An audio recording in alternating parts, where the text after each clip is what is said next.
Yo, today we got the most painful motorcycle deaths. Now, bro, I don't own a motorcycle, and I think anyone that do is dumb as fuck. Cause nigga, photos ain't never hurt nobody. You know what I'm saying? But we finna see today. These are some of the most painful motorcycle deaths I could find on the internet. And seriously, ladies and boxheads, the last story on this list is just terrifying. And up first is the Ibis Alex Baez killing, where a simple highway road rage incident between a pickup truck and a motorcycle escalates into a brutal, devastating murder. Let me take you to the beginning. It's a typical April afternoon on the Long Island Expressway in New York. And down that highway, 29-year-old Ibis Alex Baez is riding his 2016 Damn. And he got the Kawasaki. I guarantee you he finna say Kawasaki, bro. Hold on, nigga. My glass is dirty as fuck. motorcycle. It's routine for him. He's on his way to Kawasaki. focused, doing exactly what he's done countless times before. Ibis is an HVAC installer, by the way, so just a regular, hard-working guy heading to a job site. His friends describe him as the kind of man who'd give you the shirt off his back, and apparently the best damn fisherman any of them had ever seen. A guy with genuine goodness in his heart. He isn't racing, he isn't doing anything reckless on that bike, he's simply on his way to work. But on My dog just chilling on the bike, bro. Is someone who is the complete opposite of calm. 64-year-old Brian Knoll behind the wheel. Oh, they showing the niggas. They're just two guys driving down the same expressway. But for whatever unknown reason, some negative tension appears between them. Maybe it's a dirty look, someone cuts the other off. Whatever it is, it ignites their road rage instantly. Brian angrily rolls down his window. Ibis looks over, and suddenly things get heated. Two men are screaming at each other as vehicles around them fly by at 70, 80 miles an hour. Ibis on his bike, exposed and vulnerable. Brian is in a massive truck towering beside him, and as the shouting escalates, it turns from your typical road rage incident to something far more serious.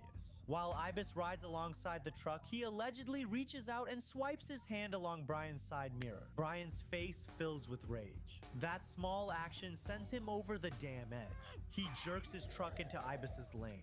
Not enough to hit him, but enough to let Ibis know he could. Just a warning. But Brian doesn't stop there. He keeps doing it, darting in and out of Ibis's lane just inches from clipping his butt. A weird intimidation. Yo, I ain't gonna lie. I'd throw a sticky bomb on that nigga and blow him the fuck up in GTA, bro. That should be, it'd be over with, Tactic bro. on a highway full of cars. And every time the truck lunges toward him, Ibis has to quickly react, fighting to stay balanced on his bike. But neither of them are backing down. Brian snaps. There's no hesitation this time, no warning, no scare tactic. He cranks the wheel hard. The truck violently lunges sideways. Brian's pickup truck plows directly into Ibis's motorcycle with a brutal, deliberate strike. In a split second, everything changes. The bike jerks violently. Ibis is launched sideways, completely helpless. No time to scream. His helmet harshly smacks against the side of the truck. His Kawasaki motorcycle folds beneath the absolute crushing weight of the truck. The impact launches them both into the metal guardrail with horrifying. So wait, this nigga was just a normal dude. Not gonna lie, I would too. Bro, so he was just a normal nigga and just decided to kill somebody today. He just wanted to be a murderer that day. That's wild, bro. And then Brian doesn't pull his truck away. No, he doesn't stop. His truck pins Ibis right against the steel barrier, grinding his bones, crushing him and his bike there with crazy force as he continues to drive down the highway. As you can imagine, Ibis never stood a damn chance. No human being could survive the impact of thousands of pounds of that truck. Yo, I ain't gonna lie to you, bro. If I'm this nigga Ibis, as a ghost, I'm coming back to haunt that nigga and his bloodline, bro. There's no way you gonna kill me on the way to a job that I don't even like. Well, I don't know if he didn't like his job, but nigga. Trapping them against a guardrail. So, within seconds, Ibis is dead. He would never make it to that HVAC job, never be able to be out on the open water fishing again, never able to see his family again. Not long after the impact, paramedics arrive and the police tape goes up around the crash site. Ibis Alex Baez is forever memorialized in that spot on the highway. Now you are probably wondering what happened to Brian. Just hours later, 64-year-old Brian Knoll is arrested and charged. See, like, your dumb ass did that shit for what, nigga? It's the old ass angry nigga for nothing, bro. with second-degree murder. In court, Noel pleaded not guilty, with his lawyer describing the incident as an unfortunate accident that was caused by a motorcyclist who was operating his motorcycle in the most reckless of ways. Which, if you want my expert box opinion, is bullshit. Up next is the hit and drag incident, where a speeding truck violently collides with two motorcycles head-on, then drags their bodies against the ground without stopping. This story begins in Uttar Pradesh, a northern state of India. I ain't gonna lie. I ain't gonna lie. I thought a lot of these stories, I think a lot of these stories gonna happen in India too, because that's where the most massive motorcycle riders are, bro. Like, nigga, I've seen everybody over there rides motorcycles. So I'm thinking there's gonna be a lot of niggas in India and shit that this happened to. But Indians don't be really getting angry like talking about though, for real. You know what I'm saying? For some context, it's the early evening, traffic is light, and the visibility is clear on a quiet road located near the city of Etah. Two motorcycles are casually cruising down the road, each with two people on them. These guys are returning home after performing a sacred pilgrimage in another city not too far from Etah. Our story has 4 guys, 2 bikes, 1 road. They ride steadily in their own lane. But then far down the road, something massive appears. A large commercial truck. At first, it's just a shape in the distance. Bro, you know how insanely scary this shit would be? If you on the road doing your road thing and a nigga just fucking swerve into you, bro. Yo, chat. Okay, real quick story, right? So, boom. It was a couple years ago. Me and my friend, we was going to Walmart. And y'all already know I live in the country. So, Walmart about like 30 minutes away. So, I had to go pick my dog up, which was even further away. And then we went to Walmart. So, boom. There's this long ass strip of road that's literally just road for miles, right? And we was riding on that motherfucker, right? Pause. We get outside the city limits, nigga. It's a fucking lumber truck coming right down the other side. So we on the right side, down the left side, they coming down, we going up. So boom, the truck, like it goes over the hill. We see the truck, right? We're going like this. Me and him talking and shit. We was talking shit, bro. The truck fully. Check. I shit you not. We're right. Hold up. We're on the right side right here, or is it flip for the camera? I don't know. I'm on the right in real life. In real life, we're right here. You know what I'm saying? Driving this shit. The truck is over here on this left side, right? This nigga goes over the hill that's like on the road, and this nigga starts swerving into our lane and starts dead ass driving towards us, right? So in my head, I'm like, okay, I got 2 options, bro. I can panic and go into the fucking ditch that's on our right side, potentially killing me and my friend. My friend was definitely gonna die. Cause nigga, we was going by like 40 something, right? We was going by like 40 something, and nigga, that was a deep ass ditch right there. So boom, I could've either did that, or I could've dipped over to the left side, and hopefully that nigga didn't get back over, or I could've just been a real nigga about it, stayed calm, and it just, you know what I'm saying? Did that shit. I stayed calm. I stayed the fuck calm, bro. I stayed in our lane because there was other cars behind us. There was other cars behind him. He got back over in his left lane, right? But nigga, I'm telling you, or fucking, what am I Black Star. What am I going to brake for?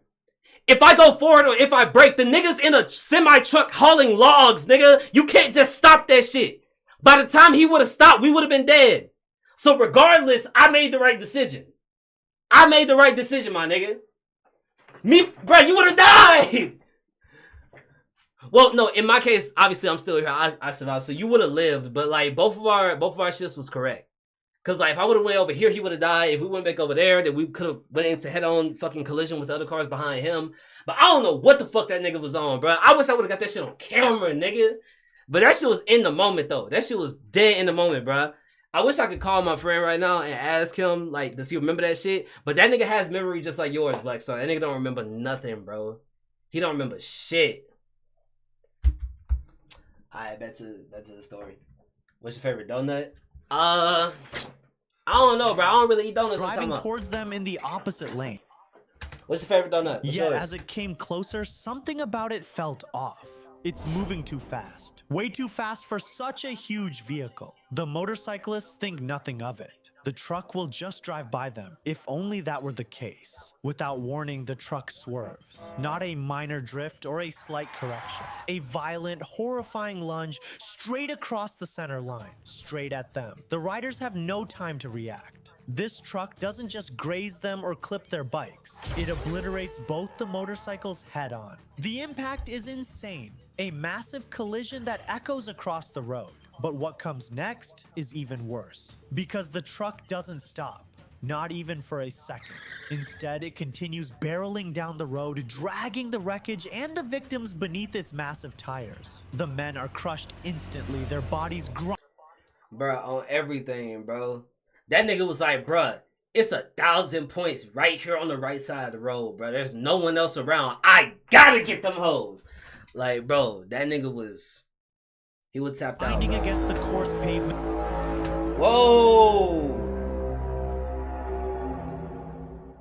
Greet Way. Welcome to Issa Incorporated, my dog. Hey, appreciate you for the follow, my boy. You know what I'm saying? You a real one for that. And as the truck drags them down the road, their helmets shatter, limbs twist, bones break under the crushing weight. Damn. The sound is horrifying. Scraping metal, tearing flesh. A trail forms behind the truck. A gruesome mixture of blood, flesh, and what remains of the motorcycles. Bright red streaks stain the road in long smears. The truck drags the victims for over 100 feet before the driver finally slams on the brakes. The vehicle screeches to a sudden halt. Only then does the driver climb out. He turns to look behind the truck, and what he sees is a scene of pure horror. 3 men dead, their bloody remains scattered from the point of impact all the way to the truck's final stopping place. One rider somehow miraculously still alive. Still alive? That nigga's dead. Niggas just think he's alive. That his eyes just open, nigga. There's no way you were being dragged for fucking miles and you're still alive, bro. But barely. His body is mangled, his breaths shallow and slow. He is clinging to life by the thinnest thread imaginable. The driver stands there for just a moment, just long enough to understand the magnitude of what he has just done. And then he runs. You ran? Well, no, you got it at that point, nigga. Bro, you got 4 niggas dead under your truck. Never mind, I'm tripping, I'm bugging. You gotta get out of there. Turns around and bolts in the opposite direction, sprinting away from the brutal scene that he created. No attempt to help, no... Here go the problem though, bro. Bro, he's on a public road probably. Well, in this illustration, it looks more like a private road because it didn't have like the lines and shit. But I don't know, what are the traffic laws like in India? Because I know they be fucking swarming in that bitch, bro. What are the traffic laws in India? Because I actually don't know. I could be, I ain't gonna say that. No call for assistance, no remorse. Yep, just runs away. A desperate escape from the absolute carnage he left behind. Thankfully, the driver was eventually caught and arrested after a police manhunt. The surviving victim was sent to a local hospital in critical condition. What a miracle to have survived such a brutal... He survived?! What?!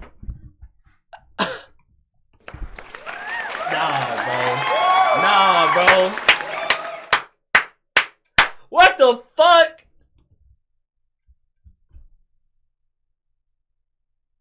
Bro.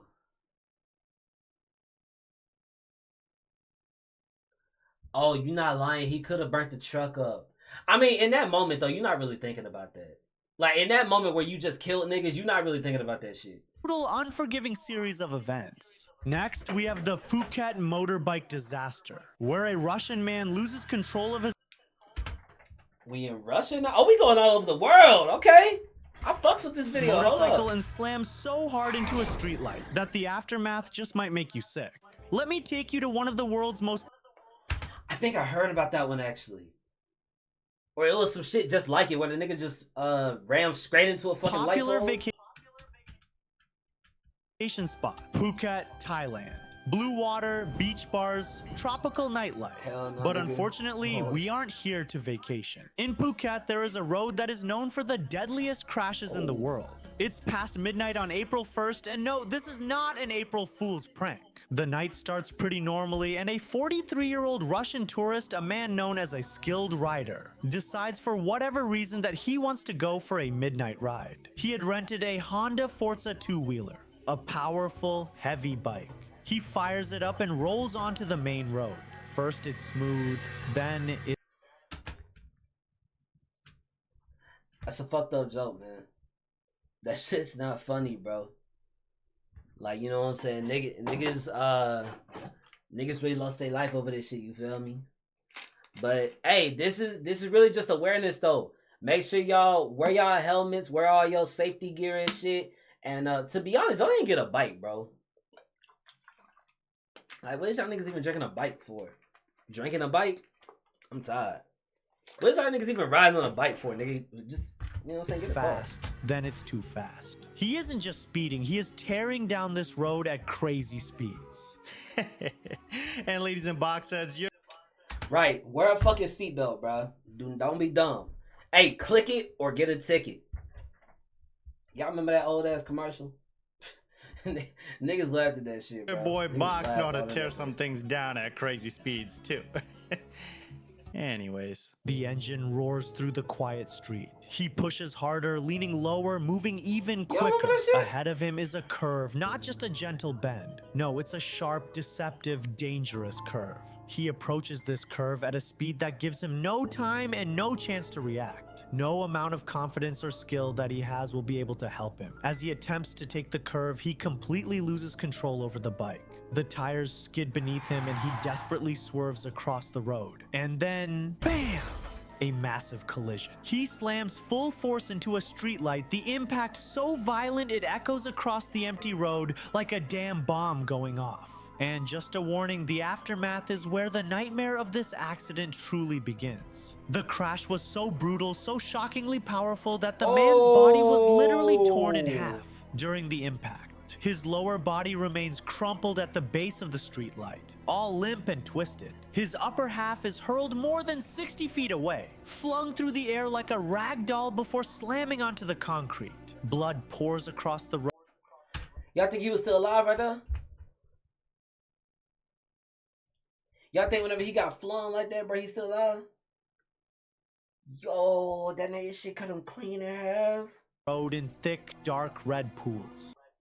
Personally, I'm surviving that shit. I mean, me too. But like, I'm just saying, damn. Pieces of small, torn flesh are scattered across the pavement like pieces of confetti. Fragments of the motorbike are everywhere. Shattered plastics, bent metal, twisted wiring. The entire scene looks like the aftermath of an explosion rather than a motorcycle crash. His body is mangled far beyond recognition. There is no face, no identity left to see. And let me get this straight, ladies and box heads. The only reason the authorities could confirm who he was, it was because his phone somehow untouched after the destruction. Wait, he got a helmet on though. His helmet right here. Yeah, that's a flip phone, nigga. For what? But he got a helmet on though. How the what you mean they couldn't tell who he was? Laid on the ground, still lit up, displaying Russian text on the screen. Guys, this video single-handedly will be the reason why you will never see my box head ass on a motorcycle. Our next story is a... Look, I was never gonna get a motorcycle before. I'm damn sure not getting one now, bro. Motorcycles get niggas killed, decapitation, where a scene... Yo. Decapitation? Bro, what could have been worse than the last shit? The last shit was worse as seemingly fuck. typical motorcycle crash results in a terrifying decapitation and massive fire. This story again takes place in Thailand, on another stretch of dangerous roadway in the Doi Saket district of Chiang Mai. It all begins with a 33-year-old rider on a large sport bike, one powerful and capable enough of hitting extreme speeds. Now here's my thing, right? Is he gonna say that about every motorcycle? Cause can't every motorcycle do that? Like, every good motorcycle can reach dangerous speeds, my nigga. The day is brutally hot, a kind of humid, suffocating heat that makes you wish it were winter. The man is sweating bullets in his helmet. He leans forward, gripping the handlebars and feeling the hot air against his body. He picks up speed a little bit more, a little bit more. Wait, real quick, I made that sound over dramatic. My bad. Cars blur past him as he weaves between them. He's not reckless, not exactly. He tries to stay cautious. He threads through the traffic, switching in and out of the lanes smoothly. That nigga surfing. What's that shit called? What a nigga swerving in and out of traffic like that?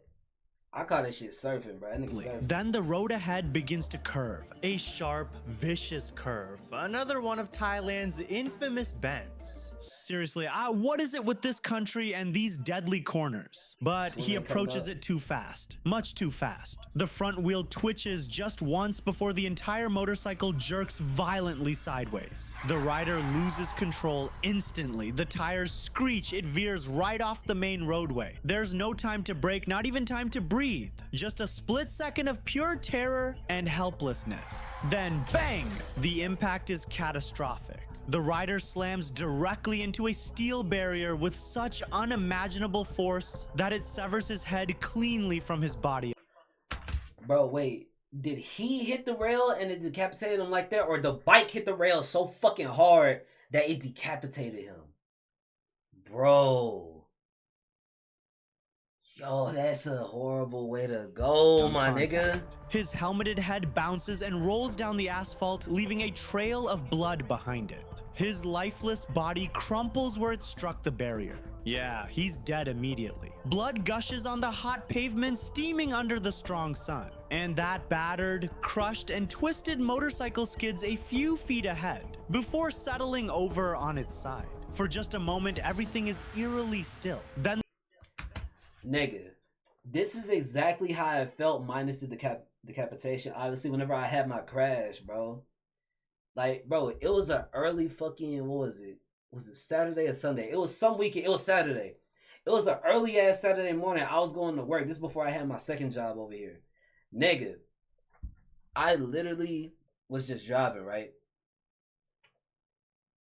You got my contest too? Like, bro, I was literally just driving, right? I was driving. Chat. No, let me go full screen for this. Hold on. I promise y'all on everything I love, bro.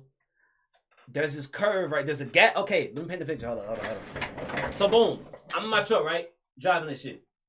There's a gas station right there, bro. That shit is right over there, right? Boom, I'm driving. There's a curve right here. The gas station is off the curve, right? So boom, I'm driving. No, like I was saying though. On everything, bro. I'm thinking I made the curve, right? I'm thinking, okay, I'm good. I'm just going to work, nigga. Bro. Tell me why. Nigga, I can't even explain it, bro. I can't even explain what happened because it doesn't make sense to me still. I was really driving, boom, hit the curve, right? But then I didn't hit the curve and nigga, I feel some shit. Boom, nigga, I felt everything just go down. I'm just like, yo, what the fuck is happening? Right? I'm like, what the fuck is happening? Bro, everything just go boom. And I just like, oh shit. Bro, I did a fucking barrel roll, nigga. And nigga, I landed like these on the fucking tree. My whole passenger side is fucked, bro. I'm so glad nobody was with me whenever I was driving right there. But nigga, I don't know what happened. Cause bro, in my head, on everything I love, I made that turn. I made that fucking turn. Where must go? I made that fucking turn, bro. But, you know, it's behind me now. I'm definitely a better driver than I was before. Even though I wasn't driving bad, bro. I wasn't even speeding. I was going like 30. Bro. I wasn't even speeding. I was not trying to go to work that morning. Obviously. But, bro, that shit was ass, bro. I was so mad. Cause, bro, I was hurting for like the next like 2-3 weeks. Like, nigga, my sides right here, like, whenever I do squats and shit, my fucking knees hurt, bro. Because I'm not gonna blame it on that, but my knees wasn't hurting whenever I did squats before that. I'm gonna just say that. But yeah, bro, that shit is crazy, bro. Crashing ain't no joke, my nigga. That shit dangerous as The fuck. bike erupts into flames. An intense fire engulfs it, growing stronger because of the leaking fuel and heat of the summer day. In seconds, the flames devour the wreckage and send thick, black smoke spiraling into the sky. By the time rescue workers arrive, the scene looks like something from a horror movie. A mangled, headless body lying in a pool of blood. The head itself, with the helmet still on, rolled away, and the wreckage is still intensely burning. The responders move fast, using chemical extinguishers to control the fire. Oh yeah, paramedics do got fucking extinguishers and shit. Extinguishers. I'm not gonna lie, the Twitch stream doesn't look bad. It's unstable for some reason. The bitrate dropping like a motherfucker. I'm just checking on the streams real quick because I haven't checked on them all stream.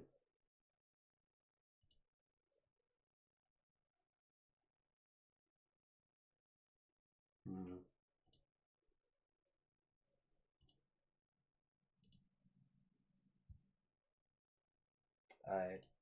They look fine. I gotta get a Twitch and kick counter for the viewers so I don't gotta look. Honestly, I might not do that.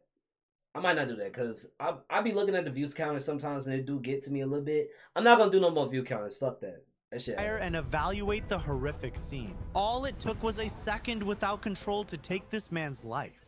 Next up, we have the death of Marco Simoncelli, a tragedy that shocked the world. Not on a quiet street, not on a hidden... Okay, can I say something real quick though? If you die in a race, that shit is kind of legendary. Now, hear me out. I'm not saying that niggas should die and, all that shit. I'm saying, like, if you die in a race on a motorcycle, my nigga, that shit is kind of badass, bro. Like, it's sad, but it's like, bro, he died doing what he loved. Because you wouldn't be out there if you didn't love it, right? Like, you can dead ass say he died doing what he loved. Road, but a motorcycle death on live international television in front of millions. October 23rd, 2011, during the Malaysian Motorcycle Grand Prix at the Sepang circuit. Marco Simoncelli is 24 years old, a wild-haired Italian. Damn. R.I.P. to bro, man. Hey, like I said, he died doing what he loved, bro. He's 24 years old. Nigga, he must have loved that shit. He out there. If you in any kind of professional sport at that age.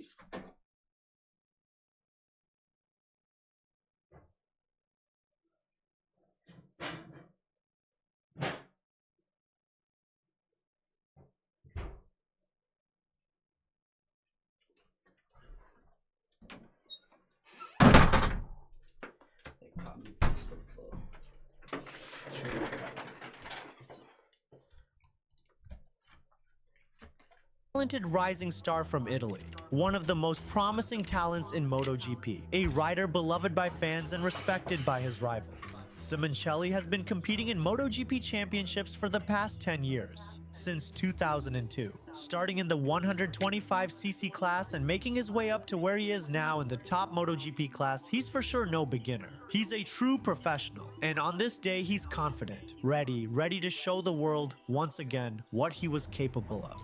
The riders line up on the grid, engines revving, waiting for their signal to begin. They're prepared to take on the tough race ahead of them. There are riders from numerous countries taking part in this race. Germany, Spain, France, the USA, Italy, and the list just goes on. Viewers from all around the world were tuned in to root for their countries. But none of these viewers were expecting to see the horrific scene that is to come. No one was expecting tragedy. The lights go out and the race kicks into motion. The bikes...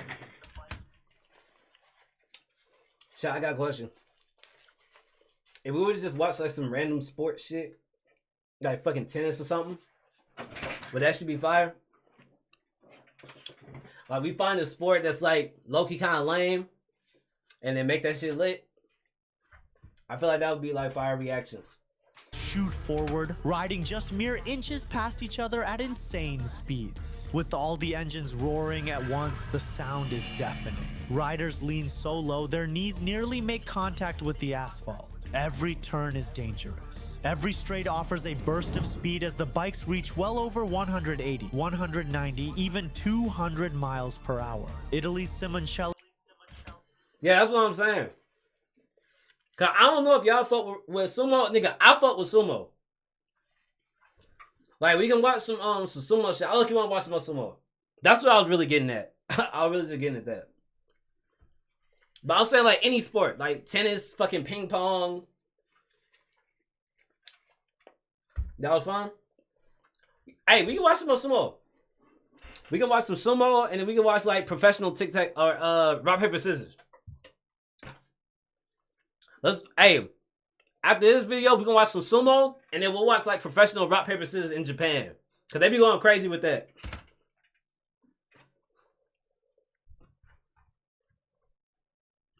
Yo, I have seen professional tag, nigga. That shit is fire. You want? Hey, we watch this too. We watch this shit too. Hold up. Hey, Black Star, change the title and the category on Kick. I'm gonna change it on Twitch. Change it to just like reactions, and then put just chatting as the shit.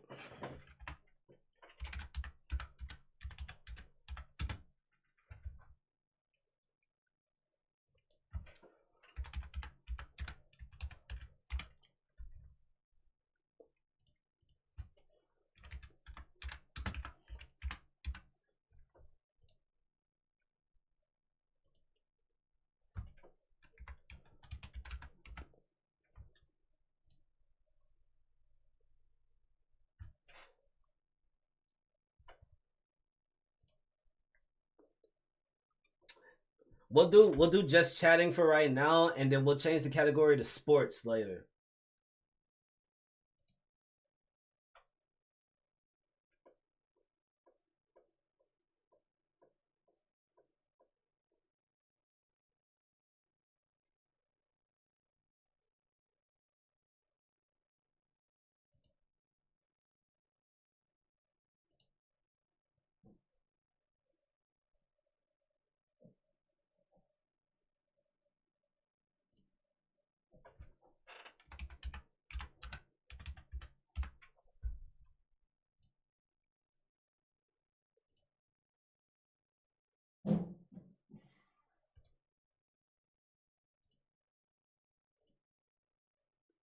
Oh my fucking god, nigga, I almost just ended the fucking stream.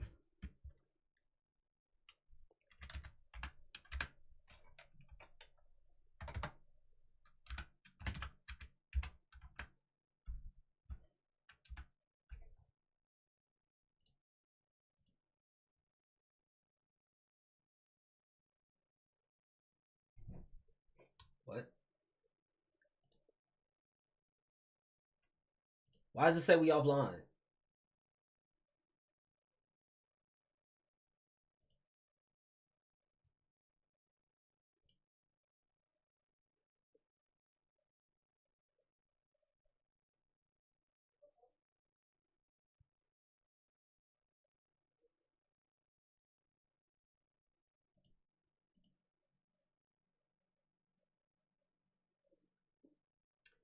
Yeah, just change to just chatting for right now, and then whenever we do the sports stuff, I'll change Twitch and you change Kick to like sports, the category sports. He is racing like he Appreciate that, Black Star. Appreciate that, bro. always does. Pushing the limits, fighting for position. He's locked into 4th place after the first lap and still riding with confidence. Then comes lap 2, turn 11 on the racetrack. The turn that will become one. Then comes lap 2, turn 11. Bro, look at this fucking track. Oh my god. On the racetrack.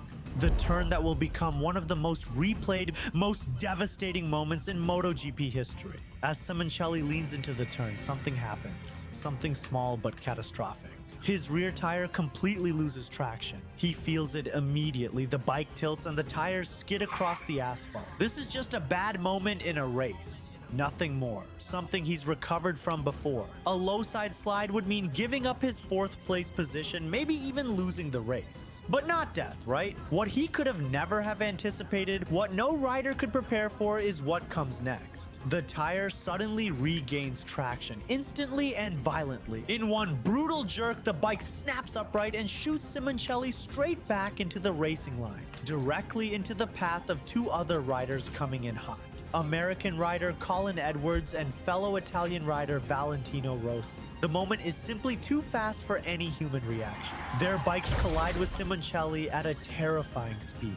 The impact is brutal. Marco's helmet is ripped right off his head and flung across the asphalt like a toy. His body twists unnaturally. He is struck hard in the head, in the chest, and then he's thrown onto the grass, lying completely motionless. The crowd gasps and commentators fall silent mid-sentence. Millions of viewers are frozen in front of their TV. The world just stops. Emergency personnel sprint across the asphalt, desperately waving red flags. Medics come to the aid of his limp body. An ambulance immediately rushes in. Simoncelli is taken to the Circuit Medical Center where they perform CPR for 45 minutes. 45 whole minutes of desperate, relentless effort. But Simoncelli's injuries are just too severe. Less than an hour after the initial impact, Marco Simoncelli succumbed to his injuries and is pronounced dead. The race was immediately red flagged and cancelled after just 2 laps. No winner, no celebration. Just pure devastation. That day, the world would mourn Marco Simoncelli, a young star taken far too soon in a horrible tragedy. And ladies and box heads, if you want to hear about more painful death stories, click the video on the screen. Oh, nigga, what? Black Star, you got another video? Or should we go into the sports?